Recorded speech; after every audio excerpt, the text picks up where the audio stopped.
Hi all, let's duplicate this. From the tools, I'm going to select double exposure and I'm going to add the image, the same image here, and I will just overlap it, increasing the opacity. And now I'm going to move this image and I will just reduce the opacity to see where exactly this image is positioned.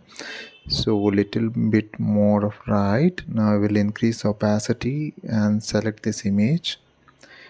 Now we can go to the view edits and we'll be editing this double exposure layer. So once reaching on here, I will set the double exposure to 100 and I will start erasing on the existing image. So it will just show the other layer that we recently added. So we have to drag that brush and show on the whole image. You can see on the edges that two images are colliding and it's causing some disruption of the layers.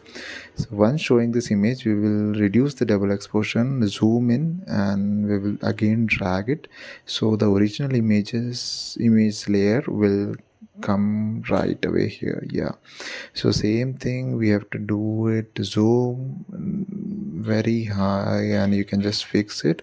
Now going to the other side, we'll be doing the same thing, and here you can see the ocean layer is not right, so I will be zooming in and I will be moving around the brush the boat color has been messed up, so I will be again brushing properly. Okay, now the ocean is sorry, my bad, so I will fix it again. Okay, so now it's fine. So we have just duplicated the items. Hope you like it. Now you can export it. Thanks for watching.